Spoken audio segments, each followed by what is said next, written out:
បងប្អូននេះខ្ញុំចង់បង្ហាញបងប្អូនមួយតែទៅមួយឆ្នាំងសាក់អង្គុយស្ងួតអានេះនៅអង្គុយស្ងួតឡើយខ្ញុំអត់ទាន់បានដូរនេះនេះពេញណាពេញចាំមើលចាំស្ដាប់សំឡេងណាហើយចាំខ្ញុំបញ្យល់ខ្ញុំលើកអីអត់កំហាដើរហ្នឹងមានន័យថាឆ្នាំងសាក់ហ្នឹងមុង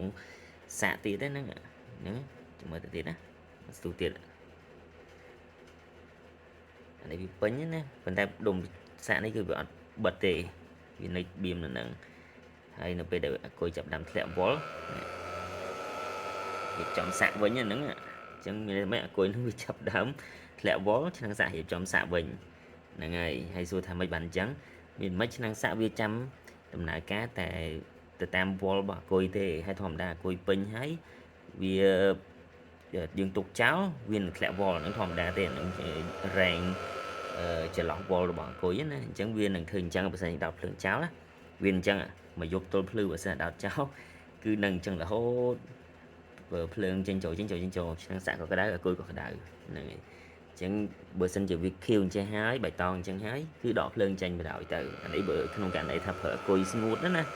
ដូចអានេះអញ្ចឹងហ្នឹងហើយចឹងចង់ឲ្យបងប្អូនចឹងមកមានពេលខ្ញុំបញ្យល់ថែមថាហេតុទេបានជាឆ្នាំងសាក់ប្រភេទនេះវាម្ដងដើមម្ដងអត់វាពេញហើយវានៅដើរទៀតអីអញ្ចឹងហើយវល់អង្គុយនឹងវល់របៀបម៉េចទេបានវាអញ្ចឹងហ្នឹងហើយចាំមានពេលចាំចេញវីដេអូមកបញ្យល់បងប្អូនបន្ថែមហើយនឹងប្រភេទឆ្នាំងសាក់ផ្សេងៗដែរ